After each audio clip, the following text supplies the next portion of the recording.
अब की बार चुनाव में क्रिमिनल केस वाले उम्मीदवार सावधान हो जाएं। चुनाव आयोग इस बार क्रिमिनल उम्मीदवारों पर काफी सख्त है। चुनाव आयोग ने साफ साफ कह दिया है, खासकर कि उन उम्मीदवारों और उनकी पार्टियों के लिए जिनके नाम क्रिमिनल केस है।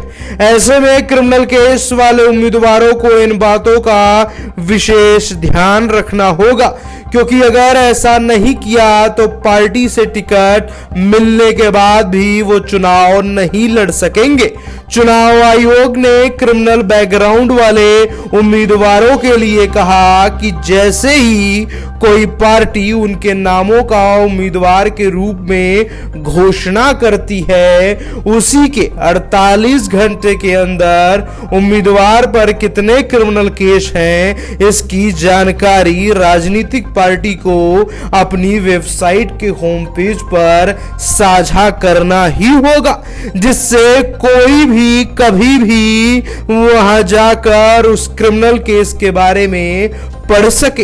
इतना ही नहीं, राजनीतिक पार्टियों को यह भी जवाब देना होगा कि इतने क्रिमिनल केस होने के बावजूद भी इस उम्मीदवार को क्यों सिलेक्ट किया गया है, इसकी सफाई भी देनी होगी। इतना ही नहीं, खुद उम्मीदवार को जिसके ऊपर क्रिमिनल केस है, उसे अपने क्रिमिनल केस का पूरा खाका देश के न्यूज़पेपर या टीवी चैनलों पर विज्ञापन के रूप में देना ही होगा, और अगर ऐसा नहीं किया तो समझ लेना उसका टिकट खुद चुनाव आयोग रद्द करने वाला है।